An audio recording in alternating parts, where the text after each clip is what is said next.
So let's talk apps, launching apps now. Let's do it. So should we give a bit of background? So I think this conversation came about because we've done a lot of work with the summer camp, but really the piece that I think we haven't covered off a lot is the sort of what's next. So you've built something, then what do you do? Right, that's always the one of the tricky questions. So I think that the idea was to have a bit of a conversation around what would be next. What are the things you got to think about next when you launch an app? We're launching an app, and then what happens, to it. So there's a few. I think there's a few topics that we can talk about. The first of all for me is, how do you actually launch it? So you built something. How do you launch it? So what do you think, Niall? What would be the sort of strategies that you would have to launch something? So I think there's usually, two main strategies people do here, right? They either try and build a lot of hype before a launch, and I think that works sometimes, and sometimes it's just not a fit for the product. It really depends. And then, I also think there's then just launching quietly, making sure everything works, building up slowly. I think both approaches fit different personalities. Although I think one word of caution is it's quite easy, I think, to come up with, okay, I'm going to do a kind of a big bang launch of, I'm going to put it in Product Hunt, I'm going to tell all my friends, I'm going to tweet about it, I'm going to drop discount codes, send out to my email list. But I think the tricky bit is always, okay, you've got your launch day sorted, but how are you going to effectively follow that up and turn that into an ongoing infinite marketing campaign? Yeah, I mean, I agree. I mean, for us, product hunts work pretty well, but really what you tend to get with product hunt is a lot of people that come and have a look, go, oh, that's interesting, and then go and do something else. They don't really hang around as users. So you raise awareness, but really what you have to build is kind of the support behind it to then kind of grow from there. You raise some awareness, but then you got to turn that into actual long-term engaged users. And your product hunt's not really going to give you a lot of that. It'll give you some, and it'll let people know about it, but you need to do some other things. And so I think how you kind of really engage people, and you've got to have a well thought out product. It can't just be like a 5-minute thing if you want this to be something that will actually have a longevity. It's a really important piece of that. And actually, I would say one other thing, I think the product hunt itself is a really important tool, but there are some challenges to it. I mean, obviously, you don't want to game it. There's a lot of articles about how you launch a product hunt well, but I think there's the different approaches. I think I would be tempted, if I was going to use product hunt, to actually kind of do a soft launch, have a few beta users to understand, to make sure your product's in good shape, and then probably get those users to comment and talk about your product so that they can get different perspectives on how people are using it. Because I think that if you just go and launch and just people look at it and don't really understand it, then you're not going to get necessarily as a rich a kind of comment sort of thread as you would if you have some people involved in it early on. Yeah, I agree with that. And I think the other thing I would say, so on the side of NoCode.Tech, I also own a micro PR company. The micro PR company is owned by my micro PE company, just to get into abbreviations. But we primarily deal with a lot of early stage founders who are trying to get PR. And the two things I would say on that, I think PR is a big part of a lot of people's launch strategy. And it's probably a good place to be cautious about. Are you trying to get PR, almost for the ego boost, almost for okay, that gives us some legitimacy, and there can be some value in that, by the way, or do you see PR as a genuinely good source of users? One of the things that we find is, number one, a lot of people put a lot of time into PR, and it doesn't always work out. Sometimes it can just be the direction of the wind.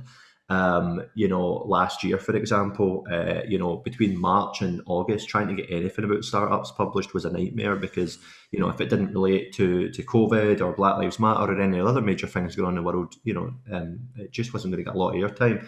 And so it can be easy to waste a lot of time there. But also what I find a lot is quite often people get, a lot of traffic, but no end users. And so if you're going to go for PR, I think it's worth considering, are you actually going to find your best fit user there? If you think about who your best possible customer would be, the kind of person who would get the most use out of your product, who would spend the most money, who would tell all their friends, you have to really consider, is that person going to be found in PR? Now, for example, if you were making a video game app about strategy games and you were trying to get PR on a strategy game review site, then by all means, that makes a lot of sense. But, if you're building an app for, I don't know, coaching young mothers who have just had, a pregnancy on, how to raise a newborn, then TechCrunch is probably not going to help you very much. Yeah, true. Absolutely. It's really important. You've got to think about your audience, really, haven't you? And I guess that kind of follows on to another topic, which is kind of how you support those early users, how you get them engaged, and how you kind of, really shift from that sort of boost that a launch gives you into somebody who's going to hang around. And really, be with you for the long term, because that's it's almost part of the crossing the chasm thing, right? How do you get that initial boost and make it into something that's going to be a firm foundation? What do you think? Yeah, I think a lot of people, people think about scale too early here. They kind of treat support as quite literal, in the sense of, okay, I've got X number of users, therefore I'm going to get Y number of emails coming in, and I have to think about how I'm going to deal with them. That's going to take a lot of time.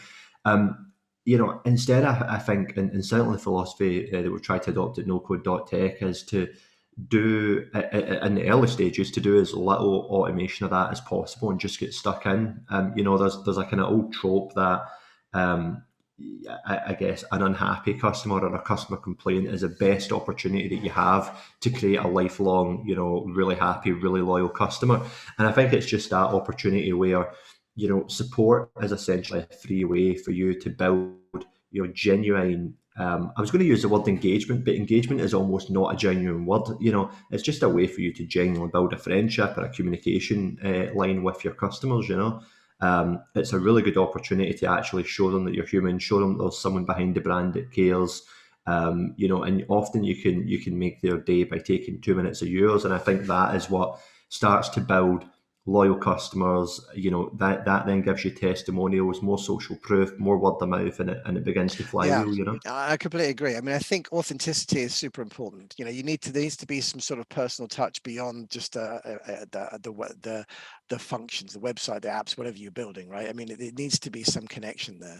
I mean, I think one of the things that we did at Bravo, which I think quite well for us, is we engaged with sort of our heavy users early on and encouraged them to become like Bravo experts, or kind of ambassadors for the product. So not only would they try and talk about it because they really like the product, but we also got them by giving them some sort of perks to help work in the community. So, we'd have like this sort of forums, and we'd encourage them to answer other people's questions. So we wanted to kind of seed it with, it wasn't just us answering other questions, it was other people doing it as well, which kind of makes it a bit more solid, and it helps to kind of grow that kind of feeling that it is a community there. It's not just us trying to deal with people's problems, but it's really about everyone helping each other to get stuff done.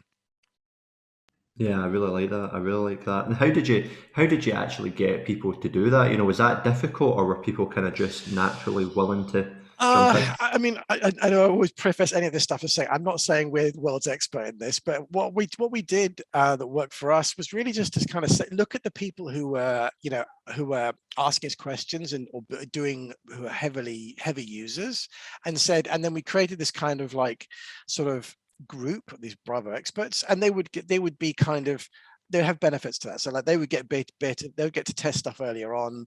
We would ask them questions. We'd involve them in a bit early in the product, and but in return, we'd say, look, for this, we want to see you being active in the community. So it was a bit of quid pro quo. We'd ask for things, but we'd give something in return if they would have some more favored status with the product. And that kind of, because they were engaged with the product, they appreciated that, and that helped to drive that.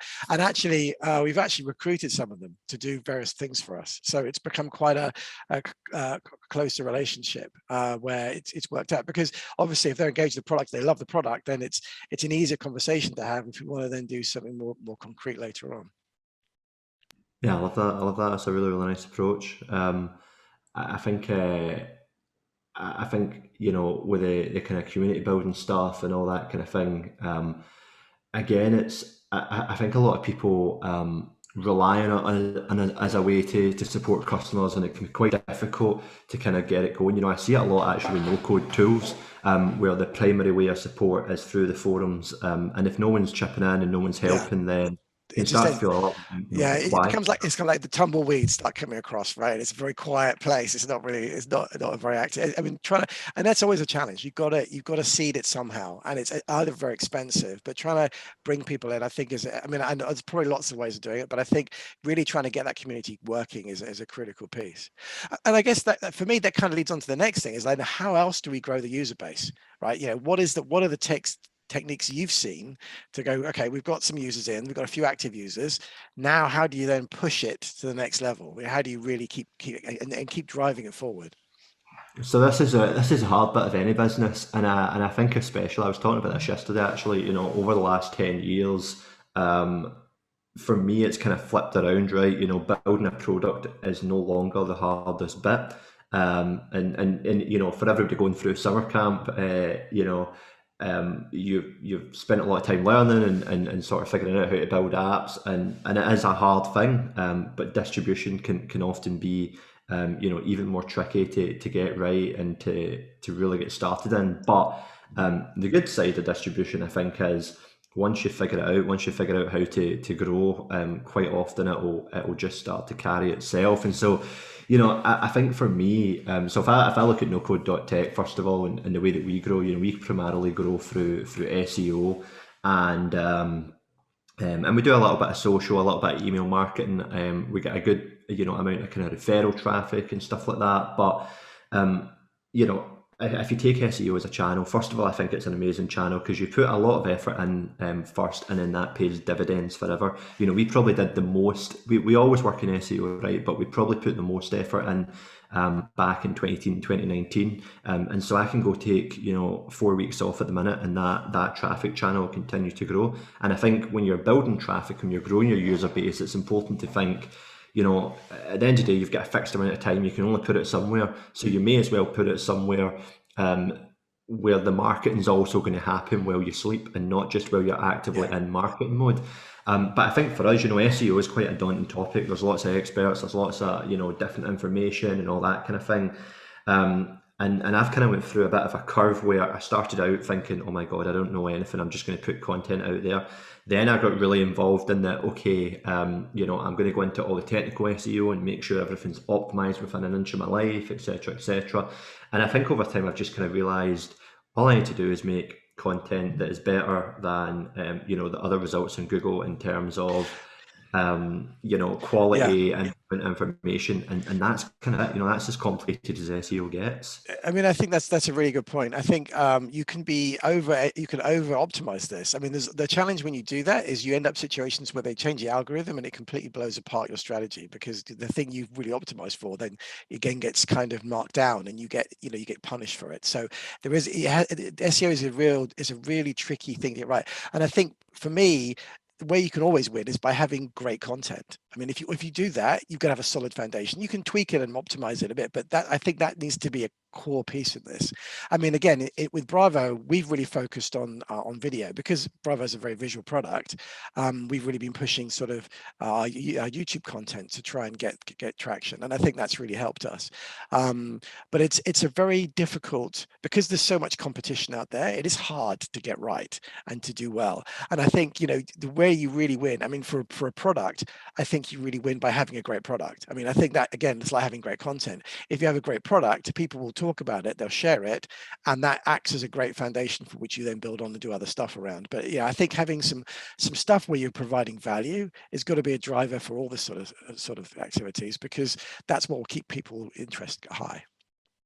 Yeah, I absolutely think so, and I think, you know, with content marketing with YouTube, there's a really clear funnel here, which is, you know, you have to think about first of all, how do you reach people? So, you know, if I write a bit of content, you know, okay, that's going to help with SEO, but you know, can I get out to LinkedIn? Can I get out to Twitter? So on and so forth.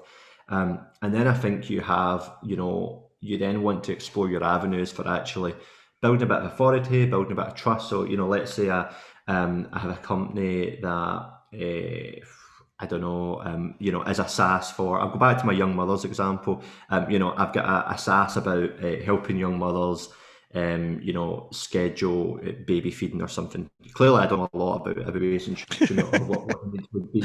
But, let's say I've got that SaaS, I can then do content that's all about everything related to how to raise a newborn and how to transition into them being a toddler. How do you get ready for giving birth? All these kind of things. And so, you can use that to build trust with your end customer. You imagine you're trying to appeal to women who are pregnant so that when they have a baby, you can sell them your newborn baby, app. Over time you're building that trust. You're trying to capture an email. Once you've got your emails, you want to make sure your open rate's going to be high. Once your open rate's high, you want to make sure your click-through rate's high. And then finally your conversion to getting the app and eventually paying. And I think, you have to treat it as this funnel that is going to take a very, very long time. I think it's easy to look at, again, the PR stories and stuff that are out there, or the things that click quickly. And I think as a founder personally, and you'll probably have felt this as well at times, Toby, is it can be really easy to look at how quickly everybody else seems to be moving or seems to be going fast. And every single time I dig into one of those stories, other than the very, very occasional overnight success, like Tom Osmond selling a rock for 1.4 million, almost always there's actually been, somebody actually, spent 3 years building a blog, or they had a big YouTube following or something like that. And so, distribution growth is always going to take a lot longer than you think. And I think, you put that time in and then you go from there. All right, it might take 6 months to get it going, but that's then going to pay dividends for 60 months, Yeah, no, I think that's right. I mean, there's always that line that, most overnight successes take years to get there, because I mean, it's like they've done a lot of the legwork to then have it suddenly go crazy, and so it does take time. But I guess that probably leads into the next topic, which is getting investment. I mean, if you need to have this long lead time, often people can't do it. Well, it's not easy for people to do side businesses for a really long time. So at some point they need to go, what, I need to raise some money, or I need some money to turn this into, or to take it to the next step, and that's always a bit of a challenge. How did you fund NoCode.Tech? So I funded it entirely by myself. We've never to date taken funding, and so I never tend to have good advice on raising money, because it's not something that I've done.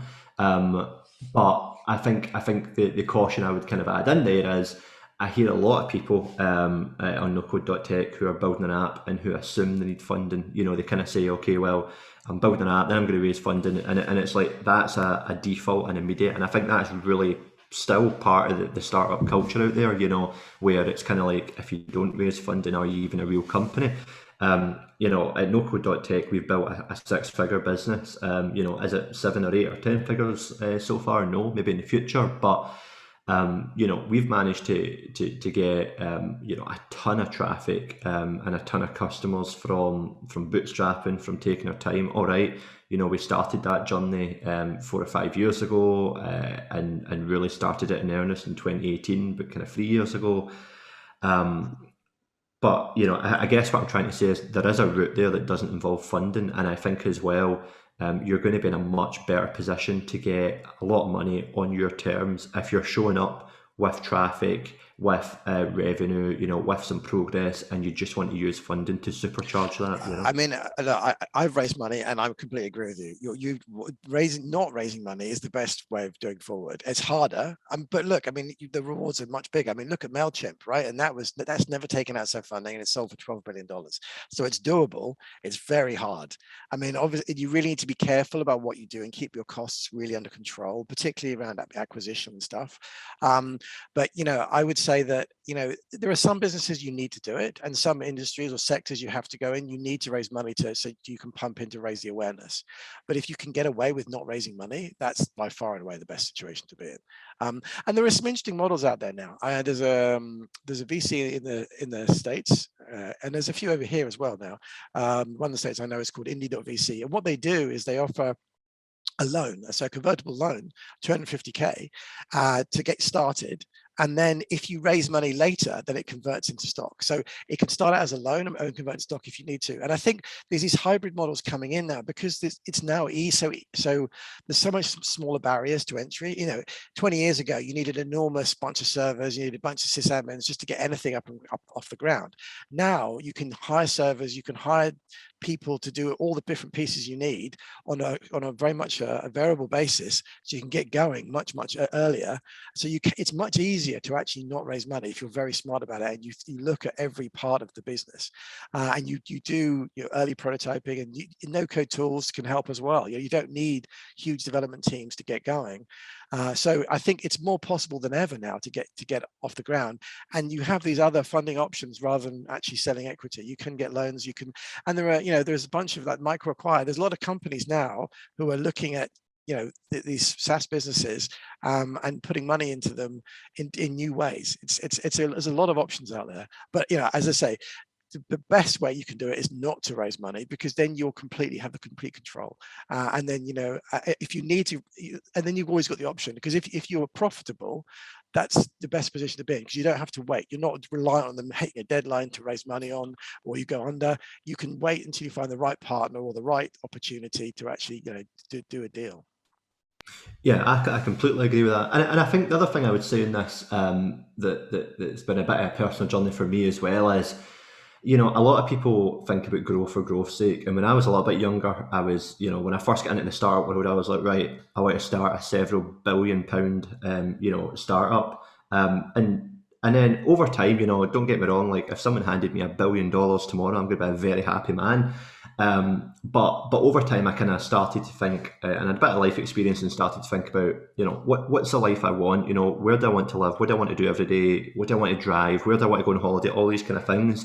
And over time, I've kind of realised there's certain numbers that are very achievable, that are not, okay, I'm going to make 2 billion, but numbers that are, pretty achievable to get to with a decent growth rate, not knocking my pan in.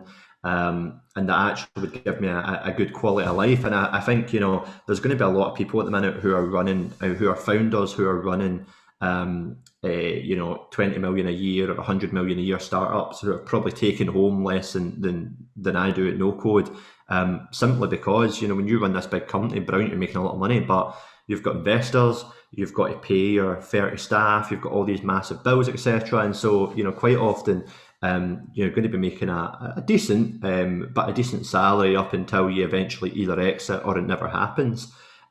Whereas, I think you can run a small app or a SaaS business, run it as a lifestyle business, as it's kind of somewhat called in I guess a slightly dismissive manner. But if you get to the point you're making 10 or 20k a month, for many people, that covers everything they want. That covers a nice house, a nice car, nice food, etc. And I think the other thing I'd point out as well, that this is kind of simple math, but I think Tyler Gas points out, who runs Cam Fund, which is a little bit like Indie VC that you mentioned, used to be called Earnest Capital, but essentially they kind of fund companies that are not trying to shoot to the moon, but companies that are maybe trying to reach about $1 million in annual recurring revenue or more. And he basically pointed out that if you want to hit $1 million in revenue, which is 100k a month, or about 83k a month, but close enough. If you want to hit that, you need to have 277 customers who are paying you $300 a month each. Yeah. And you can cut that up in so many ways, right? You can have 1 million customers who are paying you £1 a month or whatever. But when I kind of saw that, I was like, that seems really achievable. And I mean, okay, you can think about 1 billion, but making 1 million a year, that sounds amazing, So there's all sorts of different ways to approach it. Yeah. And I think you made a really good point, right? I think a lot of it's about what the founder wants ultimately, because I mean, obviously there's the ego boost of being in a big company and having lots of staff and having a name in the press and everything else. But going with that, you may not be doing the thing you enjoy. If you enjoy doing the technology, if you enjoy doing the marketing, if you enjoy doing those pieces, the higher up the company you get, the less you have a chance to do, and the more you end up just managing other people. And if that's not what you want to do, then maybe that isn't the path you need to take. And so really you should think about what your goal is in terms of where you aim at this stuff. And there are a lot more options out there now. As you say, it's really achievable with all the great tools that are out there to be able to create a business that can make a pretty nice amount of money and give you all the flexibility of life you need without having to have other people chasing you all the time, which is a hugely important, the way that the world's working right now. So I think that's a great thing to people to think about is, what ultimately do they want to get to as their goal, and aim for that. So I think we've covered a lot of things. Where would be a good place to get further help and advice? What would be your go-to places to look into those things, Niall?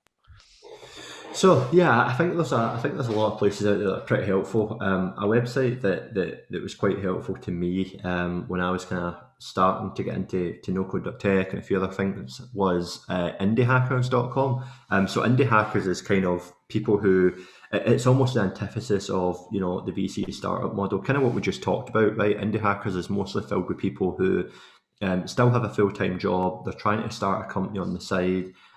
Usually it's serving a really small niche. They want to get it to the point where they can quit their job and then live on that kind of company income.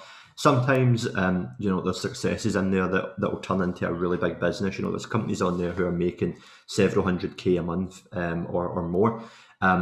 But the overwhelming number of people in there they're still trying to get from 0 to 1. They're still building their app or trying to get it live, trying to get their first customers. And so I think it's, number one, a really good place to go and pick up a lot of the common kind of wisdom and sort of figure out how to get started.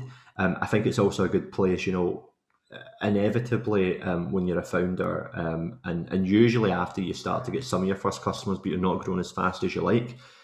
You can get into some pretty bad headspaces. You can be thinking, oh, this isn't going to work, or oh, I was daft for thinking this was going to work, and so on and so forth. And Indie Hackers is filled with a lot of people going through a lot of the same things, and it can be a really good way, not only to get advice, but also I think to get motivated, keep yourself on track, and sort of see that these things don't come in a nice linear growth curve. It's usually you get to here, then here, then here. Yeah. And I think Indie Hackers is a really good demonstration of that. I mean, the one thing I would recommend is sort of local meetups is also a good one. I mean, particularly if you want to try and find co-founders or people with particular skill sets. I mean, here in Barcelona, the classic one is Startup Grind, which is in a bunch of different locations. So those sorts of places are great to where you can go and sort of talk to other people who are going through similar issues, or you maybe even find someone to work with you on your idea. I mean, that's always a good thing to do. Both, there's a ton of resource out there. I mean, also Y Combinator have got a ton of links. I mean, a lot of this sort of startup incubators often share ideas and places, content. There's a good lot out there right now. So yeah, there's definitely some good resource. I guess one other question for me would be, where do you see people getting stuck? We've talked a lot of the whole sort of journey of a sort of product being made, but in your experience and what you've seen now, where have people been? Where are the common pitfalls? Common pitfalls. So I think in terms of the app kind of building process, clearly there's a lot in there around about actually getting 80% of your app built is one thing, but getting that last 20% where it's polished and people can log into it and you can take payments and all that, I see a lot of people starting to get stuck there, when they've stopped following a tutorial and they've kind of got to add all these bits in themselves. And obviously that's what we try to help with at No Code University. I think when it actually comes to getting it off the ground, so I pointed out one of them already, which is people quite often, they have got a launch strategy, but they don't have an onwards marketing strategy, and I think that can be quite difficult. I think the second thing that I see as a common pitfall is people who feel they don't know anything about marketing or sales, and so they're going to try and outsource that.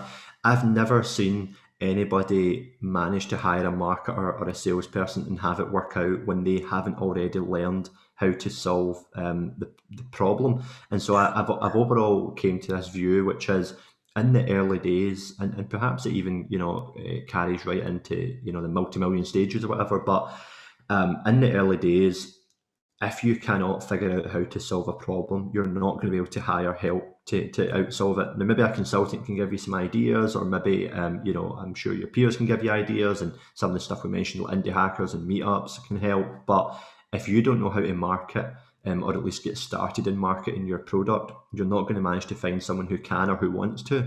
Similarly, if you can't sell it, you've got some big problems there. Yeah. Because that could be, do you not know who your audience is? Do you not know why you're interesting to them? Does your business solve a real problem in the first place? So as painful as it can be, I think you learn a lot and gain a lot from trying to dive into these topics. And if you're here at the end of the summer camp, you dived into no code and you've built an app. So you managed to solve that. Why there's no reason you wouldn't be able to then also tackle marketing and sales. Yeah, no, that's a really good point. I think, because you know the product so well, you're going to be the best marketer and the best salesperson. It's going to be very hard to pay someone to come in and care as much as you do about what you're doing and to know the ins and outs of it. So I think until you really have got the handle on the right buttons to push and why people really want your product and who the audience is, it's going to be very difficult for someone else to come in and care as much as you do. So I definitely agree with that point. The thing I would say, this is with my technology hat on, I think is I often see people trying to over-engineer things. They think about, right, well, I've got 1 million users. I can't use this tool because I need to have 1 million users. And I think one of the rules of thumb, I think often is that build for 10 times, rewrite for 100 times. So you only want to get to a certain amount of scale with what you're doing, because you're going to have to throw it all away and start again anyway. So particularly with no code, I mean, I wouldn't worry about no code scaling too much. I think if you've got too many users, that's what we call a high quality problem, and you can solve it with the revenue we're getting in at that point. So I wouldn't be too worried about it. And the other thing is not only to over engineer it, but often to use, don't try and automate everything at the beginning. Use people or use your own time. That's much easier just to get it working and to understand the process before you try and create this super complex process that works at every scenario. Just use the mechanical Turk situation. Actually have someone behind the curtain making it or doing what you need to do. Even though it presents a nice slick interface, maybe it's just manually done in the background. There's a line that Reid Hoffman, the founder of one of the founders of LinkedIn, says, which is, if you're not embarrassed by your first release, you release too late. You want to be iterating, you want to be playing with things, you want to be getting stuff out there, learning from what people think about it and how they use it before you really build it, and iterate, constantly iterate and get that feedback and feed it in. So you're making something that people really love, because that's going to drive everything, I think, for making a great product. Yeah, I completely agree with that, and I think the embarrassment one is a really good point. That piece of advice around, if you're not embarrassed, you launch too late. I've heard that for years and years and years, ever since Reid first said it, and I never quite realised, I never quite fully understood it. I think until a few months ago when I kind of realised, I first did the first big redesign in NoCode.Tech in 2018.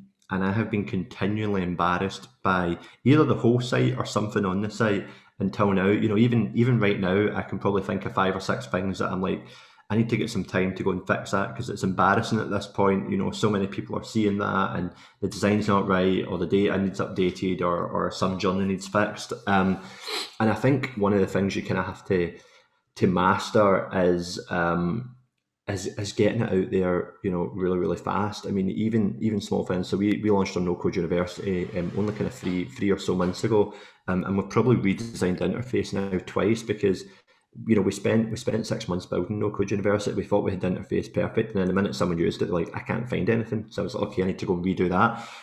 And we're finally getting to the point now where people are like, yeah, it's easy to browse, etc. But every time I build something and make any assumptions, they are always wrong. And anytime I predict how long something's going to take, doesn't matter what it is. I thought No Code University would take a month, it took 6. Everything I've ever done in software, on tech in general, and I've been in tech now for 8 years, and do pretty well in it.